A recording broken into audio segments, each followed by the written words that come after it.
राम बाबू जी, जो राम बाबू मास्टर जी वो आए और राम बाबू की जगह बुद्ध बाबू रखे अपना नाम।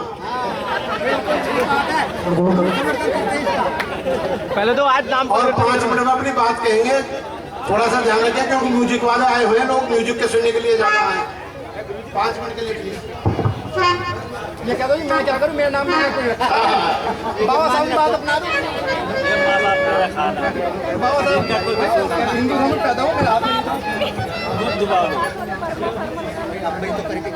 सबसे पहले करुणा के सागर तथागत गौतम बुद्ध, हम सबके मसीहा, नारी के मुक्तिदाता, भारत भाग्य विधाता परम पूज्य बाबा साहब को कोटि कोटि नमन करते हुए इस बहुजन समाज में जन्मे संत महान पुरुषों को कोटि कोटि नमन करते हुए इस सोती हुई कौम को जगाने वाले मान्यवर कांसी राम साहब को चरणों में नमन करते हुए आज इस गांव के अंदर हमारे एडवोकेट आईआर सिंह जी के यहाँ पर भगवान बुद्ध की प्रतिमा के स्थापना के दिवस में पूजनीय भिक्षु संघ को वंदन करते हुए एरिया से कोने कोने से आए हुए सभी हमारे धाम मानवाई परम पूज्य बाबा साहब के मानने वाले सभी साथियों को मेरा क्रांतिकारी नमो बुद्धाय। जय भीम साथियों। साथियों, परम पूज्य बाबा साहब के लिए तो लाइन बोलते हुए कि दुनिया के महापुरुषों में विद्वान थे अम्बेडकर, दुनिया के महान पुरुषों में विद्वान थे अम्बेडकर, इस देश के शोषित पीड़ित गरीबों के सम्मान थे अम्बेडकर, सम्मान थे अम्बेडकर। इस देश में बौद्ध धर्म की पहचान थे अम्बेडकर, इस देश की नारियों के मुक्ति दाता थे अम्बेडकर। ए मेरे भाइयों बहनों, हम आपके भगवान थे अम्बेडकर, भगवान थे अम्बेडकर। साथियों, हमको ये समझने की जरूरत है, अभी वकील साहब कह रहे थे ये बात सच है कि यहाँ वक्ता ज्यादा हैं, लेकिन मैं एक दो चीज जरूर कह के समय की सीमा में ही अपनी बात को समाप्त करूंगा कि संत कबीर साहब ने कहा कि दुनिया ऐसी बाबरी पत्थर पूजन जाए। ये मेरी माताएं बहनें ध्यान दें, आप पे फोकस ज्यादा है। दुनिया ऐसी बाबरी पत्थर पूजन जाए, अपनी चाकी कोई न पूजे, जिसका पीसा खाए, जिसका पीसा खाए। तो सब लोग जानते हैं, पढ़े लिखे भी जानते हैं, माताएं बहनें भी जानती हैं, लेकिन फिर परिवर्तन क्यों नहीं होता है? क्योंकि मन के अंदर भय है और भय से ही हमारे काम खराब होते हैं। इसलिए यहाँ मैं ये कहना चाहता हूँ, और परम पूज्य भगवान बुद्ध का जो धर्म है, ये एक जीवन जीने की कला है, ये एक जीवन जीने की कला है, ये साइंटिफिक एक धर्म है, ये वैज्ञानिक दृष्टिकोण देता है, ये हमें सोचने समझने की शक्ति देता है। यदि किसी परिवार के अंदर, या मेरे भाई सभी ध्यान से सुने, जिस घर के अंदर भगवान बुद्ध का वास होता है, उस घर के अंदर सुख शांति कायम रहती है, क्योंकि भगवान बुद्ध शांति के प्रतीक है।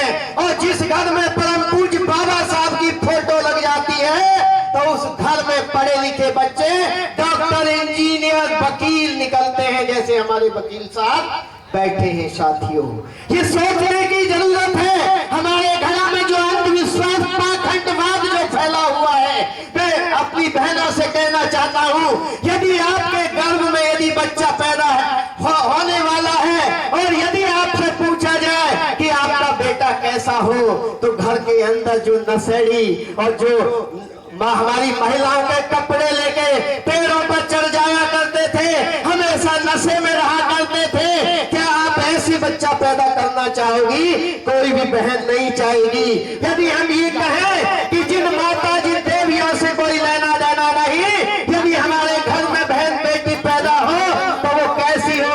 वो माता रमाबाई जैसी हो, वो माता सावित्री बाई जैसी हो। इसलिए यदि कोई माता है, तो वो माता रमाबाई और माता सावित्रीबाई फुले है। इसलिए बोलने के लिए बहुत कुछ है, लेकिन मैं यहाँ आप लोगों को यही कहना चाहता हूँ कि आप समझिए हम गलती कहाँ करते हैं। आहों से पत्थर पिघलेगा, आहों से पत्थर पिघलेगा, इस धोखे में मत रहना। आहों से पत्थर पिघलेगा, इस धोखे में मत रहना।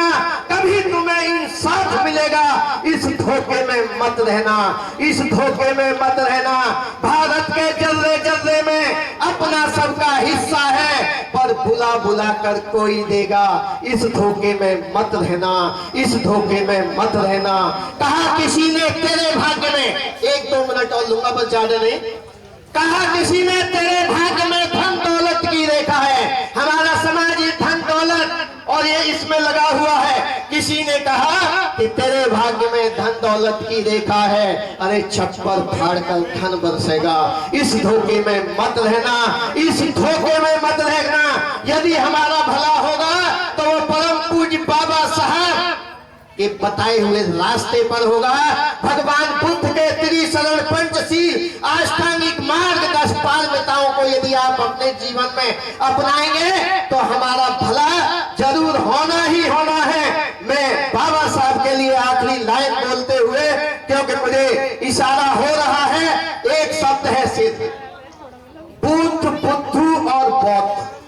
बस इस पर 1 मिनट लूंगा कि भगवान बुद्ध का नाम बुद्ध का पड़ा जब 6 साल कठिन तपस्या के बाद उनको ज्ञान प्राप्त हुआ तो उनको बुद्ध कहते हैं। बुद्ध कोई भी व्यक्ति बन सकता है, और बुद्ध का मतलब तर्कशील, विवेकशील, जो हर बात को मानने से पहले सोचता है साइंटिफिक तरीके से। और जो व्यक्ति लकीर का फकीर होता है, पढ़ लिख के MA PhD तो बन जाता है, लेकिन उसकी अपनी सोच नहीं होती, उसकी अपनी समझ नहीं होती। तो गांव में कहते हैं तो पढ़ा लिखा, लेकिन है तो बुद्धू का बुद्धू। इसलिए बुद्ध बनो, बुद्धू नहीं बनना है। और जो व्यक्ति तर्कशील होता है, चिंतनशील होता है, सही गलत का आभास होता है, भगवान बुद्ध परम पूज्य बाबा साहब के बताए रास्ते पे चलता है, ऐसे ही व्यक्ति को बौद्ध कहते हैं। बौद्ध का मतलब है जिस व्यक्ति को समझ, अंडरस्टैंडिंग पावर आ जाती है, फिर वो किसी तांत्रिक, किसी मौलवी,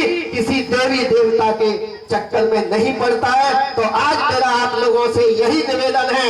मैं अपने वकील साहब को बहुत बहुत साधुवाद देता हूं कि आपने इस क्षेत्र के अंदर एक महान काम किया है, और इससे आपके क्षेत्र में एक क्रांति पैदा होगी। मैं आपके परिवार के लिए और इसमें जो भी हमारे साथी आए सबकी मंगल कामना करते हुए जय भीम, जय भारत, नमो बुद्धा। साथियों।